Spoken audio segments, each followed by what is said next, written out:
Bom dia a todos. Mais uma vez estamos aqui para realizarmos o nosso Evangelho no Lar. Eu sou a Ana Cristina, voluntária da Casa dos Tarefeiros da Última Hora, Casa de Cura, Conscientização, onde aqui você já tem o nosso endereço, os nossos telefones, onde você possa estar ligando e agendando o seu tratamento. E aqui no nosso canal, você com certeza vai encontrar muitas palestras, muitas orientações do nosso dia a dia, para que possamos assim entender melhor através da nossa doutrina espírita.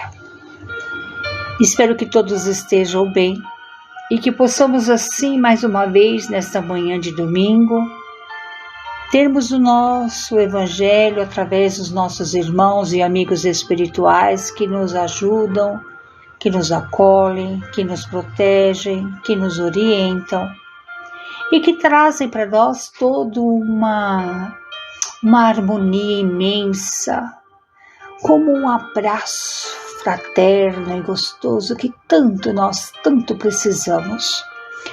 Eles vêm assim, de coração aberto, entrando em nossos lares, onde quer que possamos estar, trazendo com eles todo um sentimento de amor, de paz, de harmonia, de saúde, de grandiosidade, de sabermos que nunca, jamais estaremos sozinhos. E para que tenha espaço para tudo isso, eles vão tirando toda e qualquer desarmonia, a doença, a inveja, a maldade, pensamentos não construtivos. E vamos assim ficando e permanecendo por um bom período, com muita paz e tranquilidade. E assim, nós vamos dando por aberto mais um Evangelho no dia de hoje. A vida sempre nasce com o desejo. Os nossos impulsos de inteligência, que chamamos amor e desejo, foram transformados por nossos pais numa fusão de material genético que recebe o nome de embrião.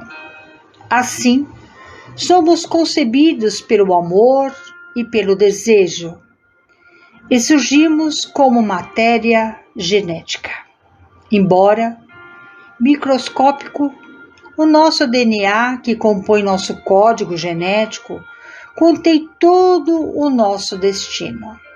A matéria bruta do nosso DNA é açúcar em um composto químico chamado ácido nucleico, cuja complexidade é suficiente para codificar toda a nossa inteligência que o amor e o desejo dos nossos pais imprimiram na primeira célula concebida.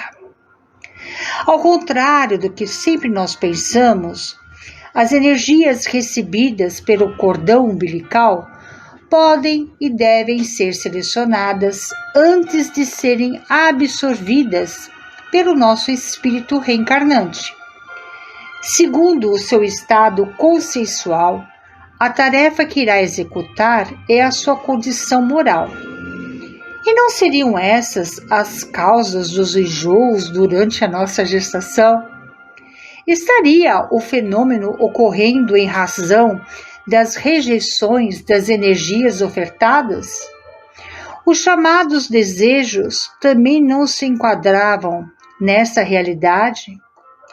Não teria o espírito o direito da escolha dos alimentos oferecido pelos nossos pais? Quando a gestação ocorre em perfeita harmonia, as energias em forma de alimentos de variada ordem, que seria a moral, a psíquica e física, suprem as necessidades e os valores do ser em processo reencarnatório. Classifica-se o alimento moral em 3 dimensões definidas: o espiritual, afetiva e intelectual. Essas dimensões enriquecerão os demais alimentos no vasto caminho da Terra. Cada criatura procura o alimento espiritual que lhe corresponde à posição evolutiva. À medida que nós vamos nos desenvolvendo moralmente, mais nós possamos estar espiritualizados, vamos modificando inclusive a constituição molecular da organização física, cujas necessidades se alteram, dando lugares às mais sutis emoções que passam a governar o comportamento, trabalhando as células e o seu cronograma organizacional, que se pode a elaborar equipamentos de acordo com os nossos novos impulsos. A lei das afinidades sempre opera como força normatizadora das integrações e relacionamentos nas incontáveis dimensões da criação. Cada personalidade espiritual tem o seu corpo fluídico e ainda, mesmo que a gente não perceba, naturalmente esses fluidos em se reunindo obedecerão aos intempéries da vida, e esse conjunto é passivo e não determina por si só quem possamos ser. Podemos figurá-lo como uma casa, dentro da qual o espírito é dirigente, habitação essa que tornará as características boas ou más do seu possuidor. Nós, os humanos, somos um conjunto de experiências que formam o nosso caráter, a nossa personalidade. E deste modo, o corpo físico e o perispírito se constituem de um conjunto de experiências resultantes das diversas transmigrações que o espírito já viveu, somadas experiências atraídas no meio e do fluido universal de cada orbe que nós habitamos. Nós, ao momento de virmos para cá, para a Terra, encarnados, temos como meta essencial o nosso aperfeiçoamento por meio da autoeducação. A cada experiência, todos os conteúdos agregados ao nosso imenso patrimônio interno e externo serão trabalhados, alterando sempre para melhor a estrutura de sua realidade íntima, objetivando sempre a plenificação e a fusão desses elementos numa consciência cada vez mais ampla e iluminada. Se formos assim entender melhor, se todos nós estivéssemos em cima de uma montanha, na base realmente de uma montanha, teremos uma visão bastante limitada de tudo o que realmente nos cerca. As coisas ao nosso redor nos vão parecer enormes e sua visão apenas uma pequena área à sua volta. E se colocar no alto da montanha, tudo muda a sua visão. Aquilo que ele via em grandes proporções se torna pequeno e sua visão se amplia, podendo ver o que se passa numa área muito maior. Kardec certa vez fez uma comparação para demonstrar que quando uma pessoa tem uma visão da vida apenas do ponto de vista físico, quando ela compreende a existência do ser começando no berço e terminando no túmulo, cada vez mais os desafios da vida têm para elas imensas proporções e muitos desses desafios são incompreensíveis. Parece que são intransponíveis e muitas vezes intermináveis. É como o homem na base da montanha que se sente pequeno diante de tudo o que o cerca. Porém, aquele que sabe que o ser já existia antes do berço e continuará a existir depois do túmulo, tem outro ponto de vista. Sua forma de ver a existência do ser é muito mais ampla. Todas as dificuldades que nós temos na vida material já não têm as mesmas proporções. Ele sabe que são transitórios e compreende o motivo de passar por eles. e com o homem no alto da montanha que vê as coisas de um ponto de vista mais elevado. O Espiritismo nos dá essa visão mais ampla da vida porque nos apresenta uma perspectiva mais elevada para avaliarmos as circunstâncias da nossa existência. E esse ponto de vista é a do espírito imortal, reencarnado, em constante evolução e criado para a perfeição.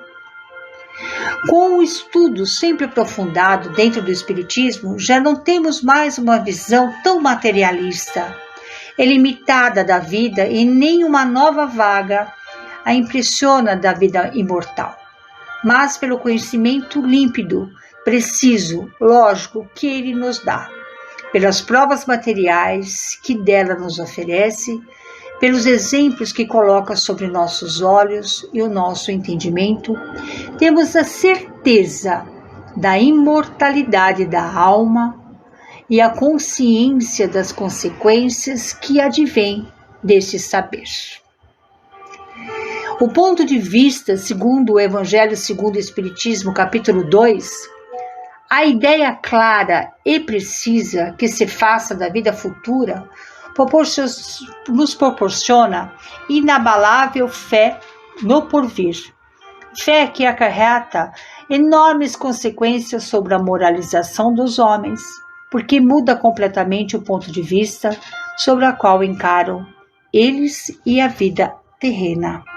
Podemos entender que enquanto nós encarnados ou em estado de espírito, não conquistar e promover as consciências psicofísicas de sua realidade espiritual, sob sua responsabilidade direta, tornando-as unas com o seu universo, não conseguirá atingir a meta de autoiluminação. Se a nossa alma não proporcionar melhores oportunidades de crescimento e sublimação a essas consciências advindas do meio externo, não conseguirá conquistá-las para abraçarem suas metas e propostas, que deverão objetivar sempre a ascensão de todos os elementos envolvidos. A conscientização desta nossa realidade é a assimilação de novos conteúdos vindo da nossa própria individualidade.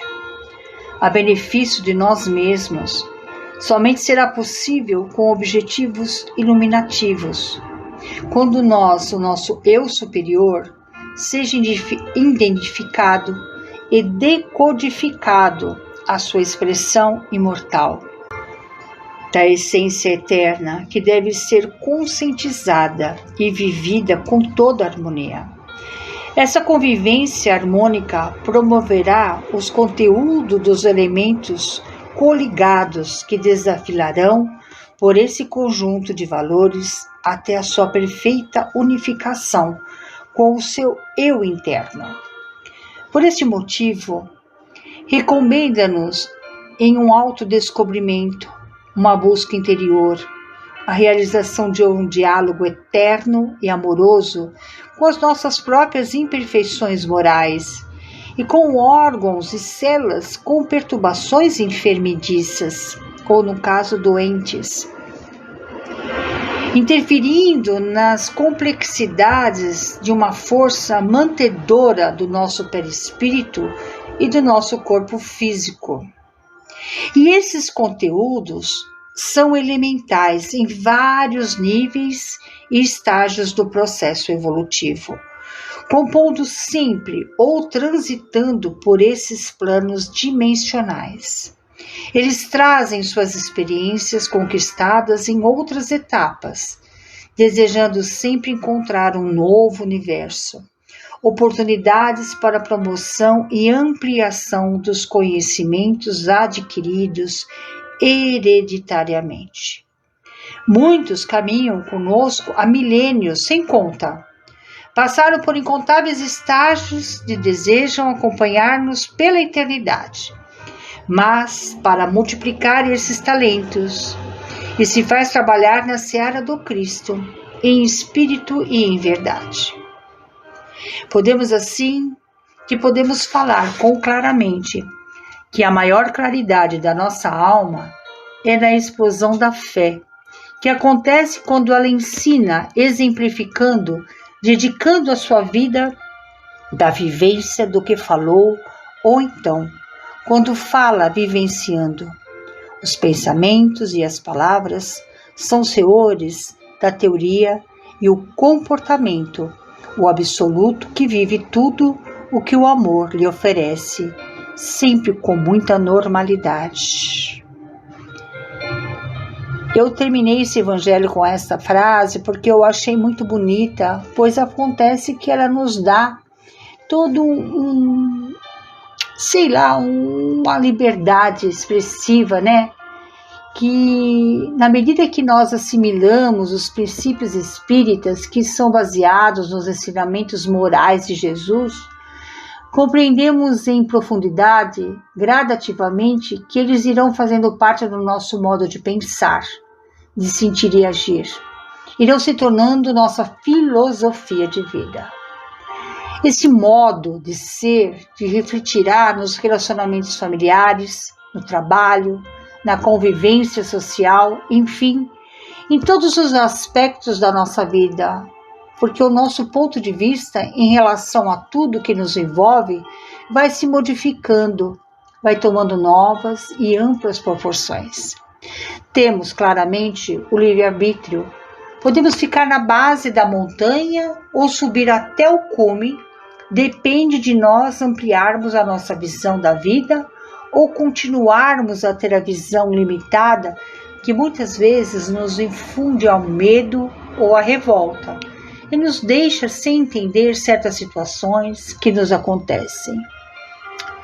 O Espiritismo sempre faz com que o nosso pensamento possa ser rasgado nos horizontes novos, em vez dessa visão acanhada e mesquinha que o concentra na vida atual, que faz o instante que vivemos na Terra único e frágil. Ele, o Espiritismo, mostra que nossa vida não passa de um elo no harmonioso e magnífico conjunto da obra do nosso Criador. E assim, meus irmãos, eu termino o nosso Evangelho. Que todos estejam bem. E vamos assim, com muita simplicidade, envolvermos a todos esses irmãos carinhosos que estão conosco, juntamente com todas as nossas intenções de amor, emanar muita tranquilidade e serenidade para nosso grande planeta Terra que está precisando. Que possamos unificar a paz, a tranquilidade, a harmonia entre tantos povos. Que possamos desejar saúde mental, atitudes renovadoras, sem o egoísmo, sem o orgulho, para tantos irmãos que necessitam. Que possamos assim desejar a todos muita paz e tranquilidade nessa semana que se segue, para nossa família, para amigos, para a casa dos tarefeiros, aos tarefeiros e aos espíritos que ali atuam, como o Dr. Antônio e todas as fraternidades, que esta água, que já consta num copo, possa ter sido abençoada por todas as correntes de cura, seja física, espiritual e mental. E assim, nós vamos dando por encerrado mais um Evangelho no dia de hoje. Graças a Deus.